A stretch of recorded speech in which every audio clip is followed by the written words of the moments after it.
Hello, Peter for Sunrise here, Cyrus, and welcome to my review of Custom Robo. Anyway, it's been quite a while since I've actually done a review, or a video for that matter. Mostly got to do with me playing the heck out of Fire Emblem Awakening. Seriously, sticking so many hours in that game. But since I can't record footage for that game, I decided to do a review for Custom Robo instead. Why Custom Robo? Well, mostly because it's a game that's not very well known. So I thought it would be very interesting to talk about it. Well, that, and I played the heck out of that game when I got it from the Gamecube during my childhood. I got all the customizable parts, did all the challenges in the grand battle section in the main story mode, replayed it a couple of times, etc. So, without further ado, let's begin my review for Custom Robo. Custom Robo, or Custom Robo Battle Revolution in Japan, is an action-adventure mecha game that was developed by Noise and published by Nintendo. It is only available on the Nintendo Gamecube. It was also the first title of the Custom Robo series to be released outside Japan.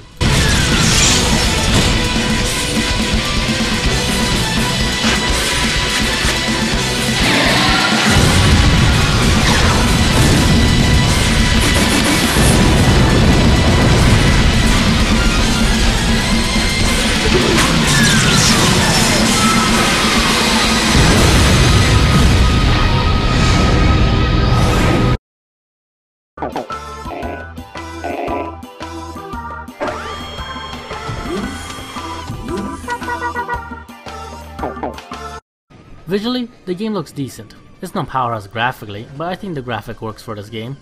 The Custom Robo themselves looks pretty neat, the weapon effects also look pretty good for the most part. If I had a complaint in the visual department for this game, it'll probably be the visuals in the real world. Firstly, the character models in the real world just looks off to me, and the animation for the human characters when they do animate can be a bit stiff in comparison to the animation seen during gameplay with the Custom Robo. The environments also don't look all that interesting when you're going through it in the real world, but besides those issues, I don't really have much problem with the game visual wise. Story wise, the game basically starts out with the protagonist as a child getting visited by his father and getting gifted a one-of-a-kind watch that the protagonist is supposed to look after.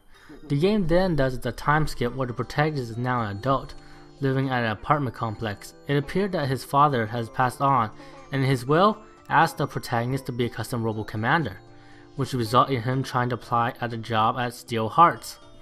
He goes to his interview where he's denied the job because he doesn't have the sufficient equipment or experience for the job, since he never used a Custom Robo before.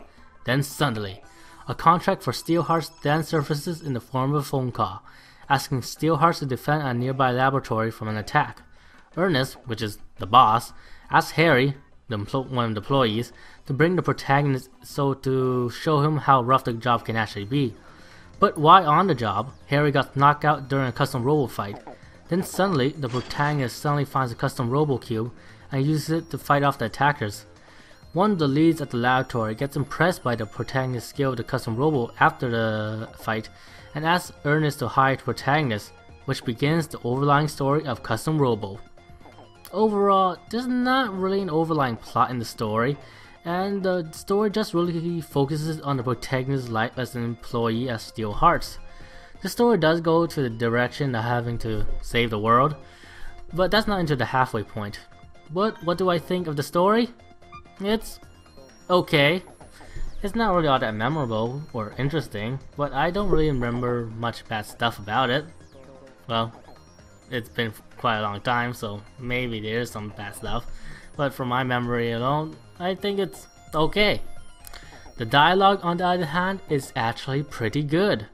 The interaction between certain characters is pretty fun, interesting, and can be really funny when it wants to be, especially with some of the dialogue options you can pick for the protagonist himself. The characters themselves are also pretty decent, so while the story didn't really interest me in the game main story mode, the characters did. Granted, the characters don't really get much development, well, except for Marcia, or Marcia, or however you pronounce her name, but I do think the characters are pretty characterized pretty well, that they make for pretty fun and distinct characters. Sound-wise, the soundtrack does sound pretty good for the most part, and the themes that play in each individual stages are pretty catchy. The music that plays outside battle are also pretty good, though I do have one problem with the sound design. And that's with the dialogue sound effects.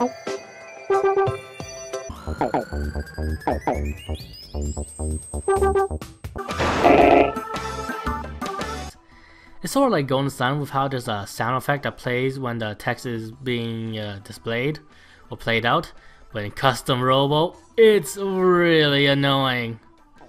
So take note of that. But besides that, I don't really have much problem with the overall sound design of the game. Overall, I think the presentation of the game is decent. It doesn't really do anything to wow you, but I still think it holds up pretty well today.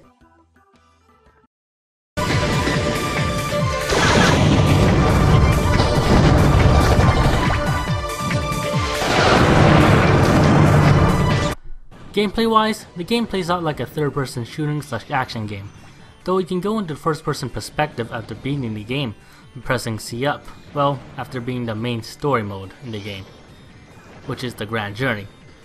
But before battle even starts, I'll talk about the launcher mechanic. Before the brawl starts, you and your opponent will be in cube form in your respective launchers. The number shown in the cube form basically determines how long it takes your character to get into Custom Robo form.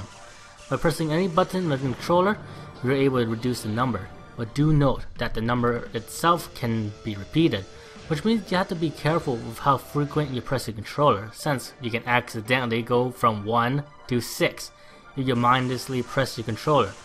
You are also able to control where you launch in the Coliseum, which can add to the strategy of where you want to land in the area, either to get a better position on the enemy or more likely not to land on a hazard area in the Coliseum, because there are some stages that have hazard areas, like lava areas. Okay, let's actually talk about the Custom Robo fight themselves. In battle, you're able to fire your standard gun, pods, bombs, dash, and be able to do a charge attack. Firing the standard gun and dashing is pretty self-explanatory. Using pods is a bit different as it functions like a smart bomb in that it doesn't detonate immediately after being launched and travel along the Coliseum for a period of time, or when it hits something, note that something can mean you or your opponent. Bombs are basically the equivalent of missiles in this game. Charging is basically what it sounds like. By pressing X, you're able to charge at the enemy. Overall, the weapon and their functions is pretty simple to use and pretty easy to understand. But do note there is a wide variety of parts in this game which can really change the dynamics of how you use your Custom Robo, such as using the Gatling gun in comparison to the sword gun, which will change your playstyle, or using a heavy body compared to using a trickster body. Talking about different parts that can change the player playstyle, I will now talk about the customization of the game. The customization in Custom Robo is pretty good. You're able to customize your body, gun, pods, bombs, and legs. With a wide range of different parts you can collect throughout the main story mode, the parts are also pretty unique from each other, which is a plus. The game customization is really good. It can prompt for multiple playthroughs in the main story mode, since you can basically use different parts in each playthrough. Overall, the gameplay pertaining to the Custom Robo is pretty good. It's fun, easy to understand, and there is a bit of depth to it in the gameplay in terms of utilizing your different weapons together, using the main gun, pod, bombs, the launcher mechanic, and with the great customization that the game offers in terms of the Custom Robo. Outside Custom Robo fights, there's not really much stuff to do. You basically just go from point A to point B in order to get into a Custom Robo fight. There is really not much exploration. Next thing I'll talk about is the multiplayer aspect of the game. The multiplayer aspect offers a few modes on its own. There's single player, 2-on-2, tag battle, 1-on-2 handicap, 3-player battle royale, and 4-player battle royale.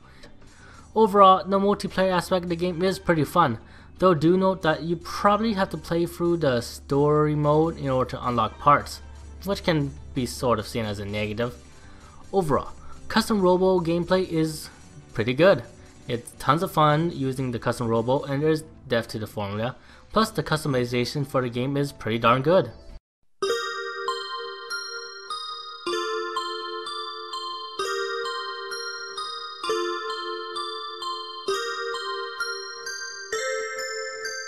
Overall, I say Custom Robo is a pretty fun game. There are some low points in this game, such as the visuals in the real world, the story not being all that impressive, But I say the game is pretty fun with how the characters characterize, the character interaction, and more importantly, the gameplay is tons of fun. And got a bit of depth to it. It's not as in-depth as Armored Core, but still tons of fun. I still play this game at times when I got friends come over, so overall, it might not be the greatest game on the GameCube, but I say it's worth checking out.